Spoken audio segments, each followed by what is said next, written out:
Welcome on in, football fans. It's your boy Gsluke here with our DFS and prop preview out there for the Week 1 main slate of the NFL season. Gonna go through everything to expect for this weekend, including some of my top stacks over there for this main slate, 3 of the game environments that I think could be sneaky options out there for some of those large field GPPs, and then towards the end of the video, gonna focus on the prop side of things and some of the top pieces of prop value over there on the Underdog Fantasy and PrizePicks side of things. So by the end, gonna have all the info that you need to go out there, get your research started, and hop on into the slate with a quick little preview out there for tomorrow's action. Just go ahead, not dilly-dally at all, go ahead and hop right on in. I like to use my top stacks as a good way to cover the main slate, as that's really how I go about my process. I try and find 2, 3, sometimes 4 or 5 games that I want to be over the field on that are typically some of the higher total games out there on the slate, and to try and get a little bit of a lower owned spin on it. So what you're going to see with these 3 options is that it's the 3 highest total games of the slate. However, the lower owned option out there on the quarterback side. So, for example, we've got the CJ Stroud led Texans versus the Colts. Anthony Richardson, a great option himself, but he's going to be a lot more popular than what we have with Stroud. I'm taking a Tua as opposed to a little bit chalkier Trevor Lawrence. And then same thing out there with Kyler Murray versus Josh Allen. So that's how I like to approach this kind of slate. And while each of those games is going to be extremely high scoring, the reason why we chose to go with the lower owned option is that we can be a little bit sneakier about it and still get access to what is going to be one of the better game environments on the entire slate. And like I said, just maybe a little bit more of a leveraged fashion. So that's where I put in a lot of my contests. That'd be even for like single entry, some of your smaller field GPPs. I'd rather try and get some leverage out there with my main stack, and that's what we're going to focus on here. So it started off with CJ Stroud and what we have out there with the Texans, who, like I said, maybe going to be a little bit lower owned than what we have on the other side of the game. And what I like about Stroud is that he's a, passing heavy sort of quarterback. He's not going to bring that much rushing upside. Can move when he has to out there. You saw it especially towards the end of last season. But what I really like is that he's capable of putting up over 300 passing yards and bringing along 2+ wide receivers along with him. So not only will he go out there, get to 20-25 fantasy points, but because he's more of a passing heavy sort of quarterback, he'll bring other players along with him. So you've got Nico Collins as a top stacking option, Stephon Diggs, of course, over there on the Texans now. Tank Dell, Adon Schultz will be relatively low owned. So when we take a look at some of the stacking options, and there's going to be a ton out there for the Texans now. None of them are mega chalky. You've got just over 8% ownership out there in a Nico Collins, only 5% on a Stephon Diggs. Some of them get a little chalkier, so like a Tank Dell, nearly 11% owned. But then you've got the Dalton Schultzes of the world who I've got a sub 3% ownership. So, if you're starting with a sub 5% owned quarterback, you mix in, maybe it is a Stephon Diggs, maybe it is a Dalton Schultz for a little bit of leverage. Even if you're taking the chalky Tank Dell or, a relatively popular Nico Collins as your top spend up, you're going to be totally fine out there from the ownership angle. And in these high total scripts, in these sort of game environments, I'm always looking for a buyback as well. So you can see over here that I have the buyback as a yes for all 3 of these options. And there are other stacks that I'll be playing this week that won't always have a buyback. Like, for example, if I'm going out there and I'm going to play a Justin Fields stack this week, who, by the way, is very likely to start over Russell Wilson now, I'm probably not going to force in a buyback every single time. It's not that high scoring of a game, right? It's not that high game total like we have with these 3. It's more so that Fields is only $5,000. It projects through the roof. So, there are different situations where you would want to force in that the buyback. And in these high total games, when we're trying to go after that game environment, is the exact kind of scenario for that. And I think on the Colts, it's a really good buyback spot. In fact, compared to these other 2 games, I think it's even more of a priority to go after someone as a buyback, because Jonathan Taylor and then also Michael Pittman Jr. are going to see massive usage shares. So first off with Jonathan Taylor, right, one of the highest usage rates of any running back in the NFL. And now that you don't have Zach Moss to take away all those targets and carries, it's going to be even more so the case. So I know that points per dollar projection, maybe from the median perspective, isn't popping nearly as much as what you'd hope for, but I could see him posting a 25-30 point day, and it wouldn't surprise me that much. He's that sort of player. He could easily post over 100 rushing yards and 1-2 touchdowns as well within his range of outcomes as well. So you can see I've only got him at about 7.5%. But because Josh Downs is going to be out for the Colts, you're also going to have a lot of usage to go around for Michael Pittman. So he's 6,800, which would normally be a little bit expensive, I'd say, out there for Michael Pittman Jr. But without Josh Downs, he does get a little bit of a boost in projection. And though he's about 10% owned, right, 7.5% was an unowned out there for Jonathan Taylor, I still think they're great buyback spots as their usage rate's going to be a little bit higher this week than what you would normally have. So I like the game script. I like the high total that we have in this kind of matchup. And because of some of the injuries, you could go with the cheaper option out there in the Colts. You can go tight end, maybe backup wide receiver out there as your buyback option to save some salary. I'm totally fine spending the salary out here on one of these premium stacks because we have a lot of value options out there that we could use as one-offs. Like, I'm thinking about some of those Bengals wide receivers. We've got some cheap running backs out here for week 1 with how early the pricing came out that you're not going to have that much of an issue going out there and finding that salary. I mean, even like a Noah Brown, he's going to be a really good value option this week if he's suiting up out there for Washington. There are going to be a lot of ways to go out there and save that salary. So if you're going to spend up, I think you want to do so out there in one of these top tier game environments, and CJ Stroud would fit that to a bill. We've also got Tua out here with the Dolphins. Like I said before, the Trevor Lawrence side probably going to be a little bit more popular, but Tua, just like a CJ Stroud, a passing heavy quarterback that oftentimes will bring 1-2 wide receivers along with him. And just like you have with the Texans, there are a ton of options to go out there and stack them up with. You've got Tyreek Hill, Jalen Waddle. Those would be your top 2 options by far. Also, though, with those 2, they are going to be relatively popular this week. But you've also got the Devin A. chain. You've got Raheem Mostert that you could even mix into a few lineups. Jonnu Hill. There are a few other tertiary options that could make sense for some stacking as well. So just to go through some of the ownership numbers, we've got sub 4% on Tua, so even lower owned than what we have there with CJ Stroud, but neither one, I would say, would come at higher ownership. If we're taking a look at the stacking options, this is where the ownership is going to come in. So this is going to be a very popular game, right? Other side of it, already mentioned Trevor Lawrence, one of the more popular quarterbacks, but I've got Tyreek Hill at like 21%, so you're not going to really be getting different there. A Jalen Waddle is maybe cheaper than he should be, so I do like that for Waddle, but he is coming in at nearly 14% ownership. And even these running backs like an A-Chan, right, you see, and got him at about 7% ownership. A Mostert, I've got it at about 3%, so maybe a little bit more different if you went in that direction. You're just not going to get that much different out there with your stacking options. And even with your buybacks, just like you had with that top option, I think there's a ton of buybacks that make sense out there for the Jaguars. This is going to be a little bit more chalky out there with the guys you're mixing in at the skill position players. So that's why I wanted to touch on the CJ Stroud one first, right? Not only is he the most expensive quarterback that we're pointing out, but he's probably my favorite stack too, just because, you have those guys like a Stephon Diggs, a Schultz to get to at relatively low ownership. You don't necessarily have that out here with the second stack. So to point out some of those options as a buyback, you've got Etienne up there towards the top. I've got him at 7.8% ownership, but he projects for one of the better plays at the position. So you can see I have him down as a core play. In terms of your wide receivers, a little bit of a different look this year with some of the moving parts out there, but you've got Brian Thomas that you could use at that position. You've got Christian Kirk still out there on the team as well. Also Gabe Davis you could take towards the bottom end of the board. Ownership wise, you can see Gabe Davis 3.1%, Brian Thomas about 7.7%. So nobody's completely unknown when it comes to this team. And even Christian Kirk, I've got there at like 12.8%.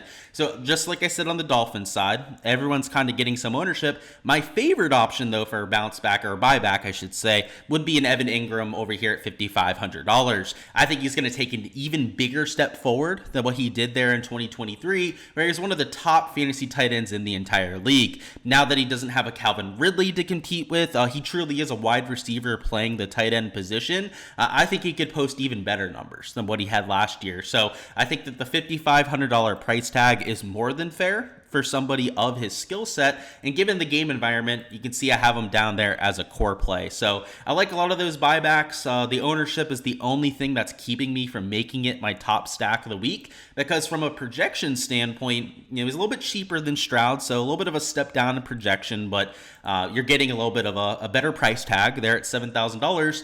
these options that we're pairing him with are even better than what we have in the other game. Like, Tyreek Hill, Jalen Waddle, some of my highest projected wide receivers of the week. Buyback option, a lot of those Jaguars are really solid plays, especially at wide receiver with how cheap they are, that even at the higher ownership, that's why they made my top 3 stacks. And then finally, the last one I want to point out here is the most outside the box. And in fact, this is the one that I probably feel the best about in large field GPPs, because the options that you're pairing them with can get very low owned if you play it the right way. Now, there's still pieces of chalk out here in this Buffalo versus Arizona game, but there are going to be some pieces that you can use to get different. So let's start off with the total. It's one of the higher totals out there in the slate. It's a 47.5 point total. It's 48.5 points out there for the top 2 games. So it is 1 point lower. And it's also the bigger discrepancy when it comes to spread as well. So the reason why we like the top 2 games, it was high total, also close spread, 3-point spreads out there with the first 2 games we went through. This last one is a 6.5 point spread favoring the Bills side of things. So that's why Josh Allen is going to be one of your more popular quarterbacks, but at the same time, Kyler Murray. And if you saw my fantasy draft, I'm super high on the kid this year. I think he could compete for the MVP award this year. So if I think he's going to have that big of a bounce back sort of year, he's only $6,400. He's only 3.5% owned against what is going to be one of the higher scoring affairs of the entire week. Well, then I'm definitely going to be playing some Kyler Murray myself. And part of that's the fact that he's got that stud wide receiver Marvin Harrison Jr. out there as a rookie, but also the fact that he played well last year when he returned from injury on literally like the worst team in the NFL. They had no one out there at wide receiver.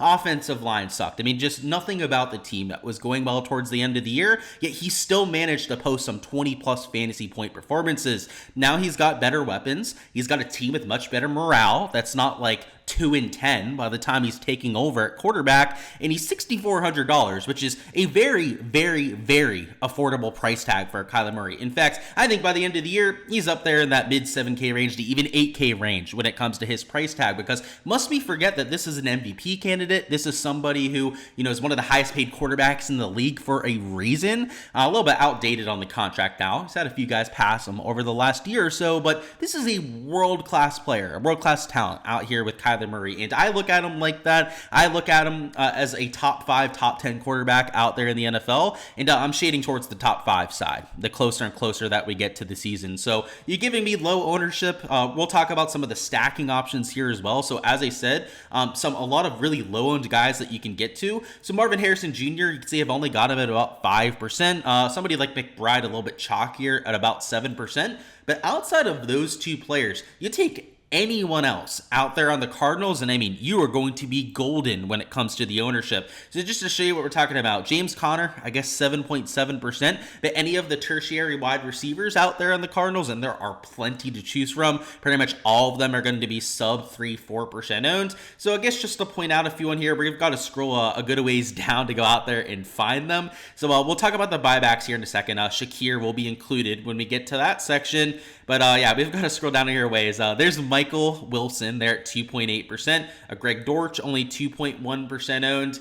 If you want to go and try and find a way to get different, you're going to have the players to do it out there in this kind of game script. So let's talk about the buybacks too, because you've also got some low-owned options on that side as well. So in terms of buybacks, you can see top ones. We got James Cook up there, Keon Coleman, also Don Kincaid. I've got as one of my top stack options. You can see James Cook is going to get some ownership. So, he's not one of those super leveraged plays you could get to. I've got him at about 10%, but because he is one of my top options in one of these stacks, I do have him as a core play.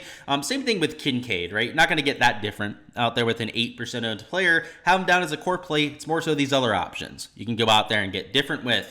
Those would include a Keon Coleman, who I've got at relatively low ownership for this week. You can see at about 2.4%. A Curtis Samuel, who, believe it or not, is like the number 2 wide receiver on their team at this point. Actually, might even be listed as the technical number 1 wide receiver out there on the Bills, and he's only 2.3% owned. See, Gabe Davis is no longer on the Bills, so let's not go with that one, but you get the point down here. You could go with Dawson Knox. He's another option at tight end you could take over there on that same team. These kind of players are the ones you could use for some leverage. So that's what I like about this final stack, is that I think stacking the Cardinals is going to be a very rare thing. I think a lot of people are going to spend up, take the Josh Allen stacks, maybe mix in a Curtis Samuel, a Kincaid, buy it back with one of these options over here in the Cardinals. But what if Kyler Murray, who's a lot cheaper, by the way, doesn't have to do nearly as much as Josh Allen to go out there and get there? What if he does it with the legs? What if he goes out there and rushes for a touchdown or two, like you've seen Kyler Murray do in the past? If you do that, you go out there, you throw for similar yardage to a Josh Allen, you could very well have to have Kyler Murray as that optimal quarterback. And not only are you going to have potentially the higher score, I mean, that's well within his range of outcomes, but also the salary to go out there and take a better buyback option. So you can still go out there, mix in, a Kincaid or, a James Cook is going to be one of the better plays of the week out there from the Bills, but use them as a buyback instead and then have that extra salary to work with. So that's how I approach the main slate, guys. I try and find the games that I want to get over the field on, and these three would be prime candidates to be games to go out there and do that with, and the more sneaky side out there from the ownership angle as well. If you want access to all of the projections that you saw on that spreadsheet there, well, make sure to check out my Patreon page. On there, you can get direct access to those spreadsheets with everything uncensored. That will be my entire player pool out there for every single main slate. We also have spreadsheets out there for every showdown slate as well. And out there with my ownership projections, we've got some stacking notes on there. Everything you need to go out there for your main slate or showdown process. So make sure to check that out. There's a link in the description of the video to that, and it's on my Patreon page where you can access those. Just $15 a month. NFL DFS tier will give you access to everything you saw on there without any of the black boxes covering stuff up. So make sure to check it out. Week 1 is going to be blast. Already had our first takedown of the year, by the way, which was last night out there for showdown. We ended up taking down one of the smaller GBPs, which is where I got all my exposure for tonight. And I also went out there and went 6 for 6 out there on our props. So you can see the GPP winning lineup out there on the screen, but also this prop slips that we hit last night. So a great start to the year. Let's keep it rolling and hop into the prop side of things now with our top pieces of value over there on Underdog and on PrizePicks. First up is going to be the underdog side of things, where we've already seen a little bit of line movement. So the payout on this combination is not going to be nearly as good as what we got over there on the Patreon page. But as I said, right, the place to be is the Patreon to catch these so you can get the best payout possible, but definitely like these two props, right? Payout might not be as good now. So if you're hopping on now, maybe not the best time to do so unless you have something to jack up the payout multiplier. But yeah, Jalen Waddle over out there in receptions, and also this James Conner over on rushing attempts. So we'll start with the Jalen Waddle prop. By the way, about minus 150 towards the over out there on books, which is why when I got him without a multiplier, I was absolutely thrilled to take the over at 4.5. So, if you're going to hop on now, like I said, only about a 0.81x multiplier there. So kind of defeats the whole purpose of taking it. So like I said, unless you have something in mind to go out there and jack up the payout, maybe not the best spot to go out there and take yourself. But in general, right, I love that game tomorrow. It's going to be a high-scoring game. Should be a competitive game out there with the 3-point spread. And Jalen Waddle is expected to be 100%. So though he is the number 2 wide receiver behind Tyreek Hill, those two get the lion's share of targets out there at wide receiver. And in that kind of game script, and over at 4.5 for Waddle, something that he covered rather consistently out there in 2023. So 0.81x multiplier, even with that, I still think it's a decent lean. I took them over there for a reason. It's just that the payout isn't going to be as ideal at this stage. So unfortunately, right, I can't control the bumps. Making content in 2024 is extremely difficult on the prop side because of all the bumps that we had. So I was looking for some stuff to maybe change it up before we went live over here, but unfortunately, board didn't have as much value currently as what I was looking for. So still want to give you guys some props that I'm taking out there for Sunday. It's unfortunately a little bit stale compared to what we had when I took it. And then the other prop was also did not have this multiplier when I took it for the over, but it is a James Conner over on rushing attempts. He was in the minus 140 to minus 150 range for the over when I took it. So without the multiplier, again, I was glad to get to that kind of value. And it's all going to come down to this game staying competitive. If Arizona versus Buffalo is within a touchdown scoring game, Conner's going to soar over this line, because in any game where he was healthy last year, where they they weren't getting beat down by like 3-4 touchdowns, he was soaring well over this sort of line. And in fact, even on one of the worst teams in the NFL, he covered this in a solid 9-10 games. I believe it was 10 games last year out of the ones that he started, which, by the way, he didn't start and finish every single game. So it was well over a 50% hit rate that he had there on the year. And James Conner, for all intents and purposes, if they are a much better team this year, the Cardinals that is, as I was mentioning before when talking about Kyler Murray, that he would probably be the biggest beneficiary of all, being a bell cow back, somebody that's more of a power back, a team that can control the ball more, that can go out there, be a little bit more efficient on offense, is going to give him even more opportunities to go out there and tote the rock. So in general, I think this is a lot of a game script kind of play, kind of just hoping that the game stays closer. And even if it doesn't, I think this is going to be pretty close to a 50-50 coin flip out there at 12.5 rushing attempts. But if we get that sort of game script that I'm hoping for, especially, right, if Kyler Murray is going to be one of those top stacks and top quarterbacks out there for this main slate, then James Conner shouldn't have an issue going over this sort of line. So, like I said, the payout multipliers are not ideal, but still wanted to give you guys a little insight into some of the props that I'm taking. If you're there on the Patreon page, you probably already took this combination out there for a 3x payout. Unfortunately, if you took it now, it would only be 2.13x. So, not ideal, as I have already mentioned. And then over here on PrizePicks, there are a few props that I wanted to point out. So this Deshaun Watson I've not quite gotten to yet, but it is one of the better pieces of plus EV value that we have on the PrizePicks board. This Tua prop, though, I love a whole lot. So let's start with the Tua prop. I've already taken it in a slip. This 18 fantasy point projection, I've got about 1.6 points too low. I've got Tua projected for about 19.6 points. And given that his over 1.5 passing touchdowns prop is in the minus 170 to minus 200 range out there for the over, you know, if he scores 2 touchdowns, his passing yardage prop is 255 plus yards. He's not going to have any issues getting to 18 plus fantasy points. So a lot of it comes down to the matchup as well, right? Just like I like Waddle, I like that game in general out there from the fantasy perspective. High total, close game are all good things out there for your quarterback production. So a lot of it's going to come down to just going out there, getting those 2 touchdowns. If he can only get one of the 2 touchdowns, it's not like he's completely dead either. You have any sort of rushing upside that would go a long way with covering this kind of line. But also, if Tua can get to 300 plus passing yards, that'd be another way to go out there and try and cover this sort of line. So I like the range of outcomes. I like the outs that we have out there with Tua to get to an 18 plus fantasy score. And considering that it's one of my top matchups of the week, it was something that I was comfortable getting to. So that one is still available, still the same number that we took, and something that you can lock in now. And then over here with a prop that I haven't taken yet, but there's a good chance that I'm going to mix it in, it'd be Deshaun Watson to throw a pick against this Dallas secondary, which Dallas secondary has some playmakers, right? They've got Diggs out there that can go out there for some turnovers. They've also got a good pass rush. So they've got some guys that can convert on getting those turnovers, and then guys that can create that havoc and chaos necessary to go out there and cost some errant throws. So I like that against Deshaun Watson, who of course is coming off of injury, might be a little bit rusty to begin the year. And when you're playing a defense that is as physical, is as fast, has as many talented players out there in defense as what you have with the Cowboys, I think it could go sideways rather quickly. So if you check out the sportsbook lines, he's in the minus 130 to I believe minus 145 range out there for his over. So he's not in that same bucket on every single book, but I believe the worst odds that you have for the over was like minus 130 the last time that I checked. So pretty much every book is giving a solid lean towards that over bet, and some of them have it closer to that minus 150 mark that we're looking for. So I haven't quite bet it myself. I had a pairing out here for Tua that ended up getting bumped as well. That was a Justin Jefferson at 6 receptions. I took him for the over out there with that push equity,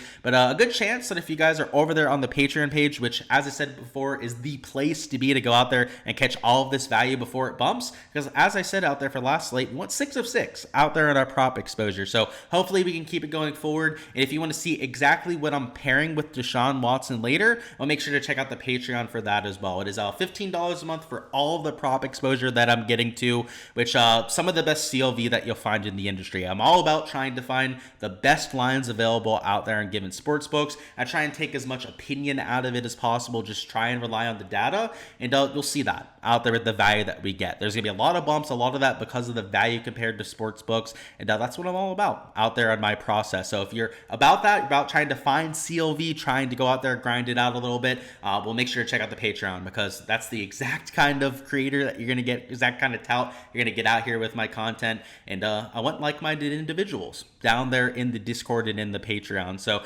check that out if you guys haven't already. That's all we've got for this slate, though. I guess to give you a few other leans, because I feel bad about the underdog stuff. Like those lines, the multipliers out, you probably don't want to play.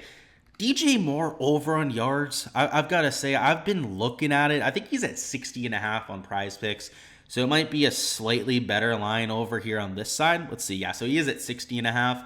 I do want to point him out, though, because with Caleb Williams, week 1, I think DJ Moore is going to have himself a year. So I don't think that that's the worst lean to go out there and consider, especially if you're looking for something on Underdog. I haven't entered it myself. Maybe I will end up entering that over there on PrizePicks, out there with the other prop that we had with Deshaun Watson, but we'll have to see. Let's think about, there was a few other things I was looking at, so I'm at least going to spitball you a few ideas. Over on Kyler Murray touchdowns, he's like plus 110, plus 115 out there in books, but you can get a little bit of a multiplier towards the over. So maybe this would be a way to take this prop. You could take the over on Kyler Murray touchdowns and then play it with that Waddle prop, and let's see what the payout would look like. So it'd be a little bit better. So in fact, out here for the underdog slip for the stream, we're going to go with this combination. It's going to be 2.74x, which is still, I would say, pretty sub-ideal. This 0.8x multiplier on Waddle isn't ideal, but because we do have that 1.13x over there on Kyler Murray, it makes up for it quite a bit. So we're going to adjust the stream slip here a little bit. Again, I have not taken this Kyler Murray over myself, but it was one of the few props that I was really looking at here before lock. And if you want to enter something over here, at least I may actually enter this combination myself. It may be this combination that I actually go with. Because like I said, the Tua prop I've already got in a few slips. So it's not like I need to get extra exposure to that piece. To get exposure to this Deshaun Watson prop I was talking about, it might be this combination that I end up going with. So make sure to check out the Patreon page for exactly what I end up getting to. But yeah, this Kyler Murray prop with the multiplier, I think a good way to go out there and potentially play that Jalen Waddle over. Alrighty guys, that is all I've got for the week 1 main slate preview. Before you hopping out of here, go ahead, smash that like button for me, and also go ahead and subscribe to the channel if you haven't already, so you don't miss any of the content to come. We'll have showdown previews dropping throughout the rest of the week. Also, our week 2 main slate preview dropping a little bit closer to next weekend, and the content throughout the rest of the NFL season. So if you enjoyed this preview, if you found it helpful out there for your exposure, go ahead, smash the like button, hit that subscribe button like I said as well, and down below in the comments, go ahead, give me your top fantasy scorer for the week. And if you can get whoever ends up having the top Draftkings fantasy score, you go out there and win a free month of my Patreon. So the only rule with that is that once a player is taken once, that they cannot be taken again. So early bird gets the worm. Go out there, claim your player before anyone else takes it.